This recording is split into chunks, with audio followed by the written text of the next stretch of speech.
नमस्कार दोस्तों, आज मैं आपको एक ऐसी कहानी सुनाने जा रही हूँ जो रहस्यमयी भी है, भावुक भी है और सोचने पर मजबूर भी करती है।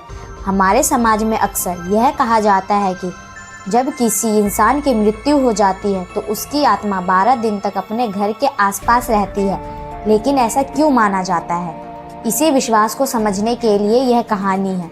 तो चलिए कहानी शुरू करते हैं। बिहार के एक छोटे से गाँव में रमेश नाम का एक आदमी रहता था। रमेश बहुत ही ईमानदार और मेहनती इंसान था।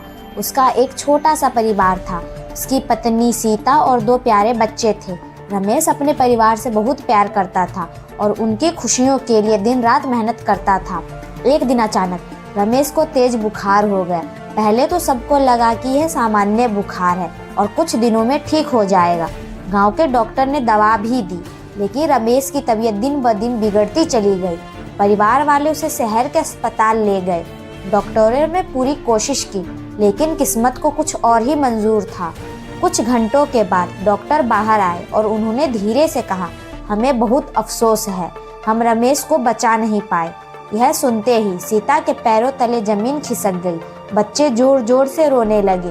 पूरे घर में मातम छा गया। गांव के लोग भी दुखी हो गए। अगले दिन लोगों ने मिलकर रमेश का अंतिम संस्कार कर दिया। लेकिन कहानी यहीं खत्म नहीं होती।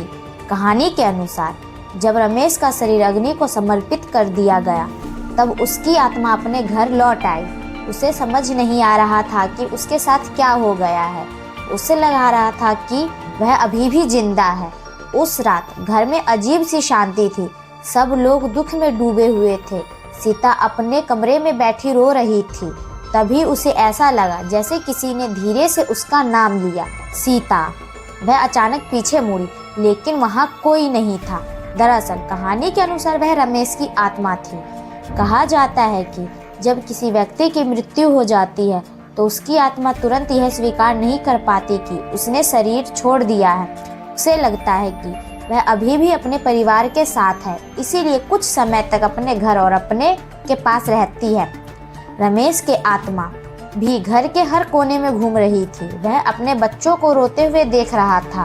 वह अपनी पत्नी को संभालना चाहता था। वह चिल्लाकर कहना चाहता था, मत रो, मैं यहीं हूँ।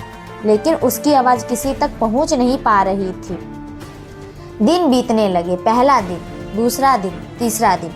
हर दिन रमेश की आत्मा अपने परिवार को देखती और धीरे धीरे यह समझने लगती कि अब वह इस दुनिया का हिस्सा नहीं रही। हिंदू परंपरा के अनुसार मृत्यु के बाद आत्मा लगभग 12 दिनों तक एक विशेष अवस्था में रहती है। इस समय को कुछ लोग प्रेत अवस्था भी कहते हैं। ऐसा माना जाता है कि इस दौरान आत्मा अपनी पुरानी यादों को अपने परिवार से जुड़ी रहती है।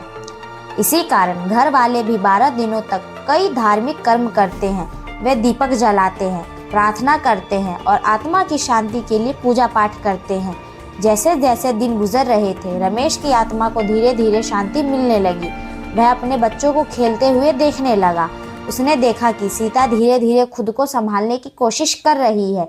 11वें दिन की रात सीता को एक सपना आया। उसने सपने में देखा कि रमेश सफ़ेद कपड़ों में खड़ा है और मुस्कुरा रहा है। सीता रोते हुए उसके पास गई और बोली, तुम हमें छोड़कर क्यों चले गए? रमेश ने शांत आवाज में कहा, यह जीवन का नियम है, लेकिन तुम मजबूत बनो, बच्चों का ख्याल रखना। सीता ने रोते हुए कहा, क्या तुम अब हमेशा के लिए जा रहे हो? रमेश ने मुस्कुराकर कहा, मैं हमेशा के लिए तुम्हारी याद में रहूंगा।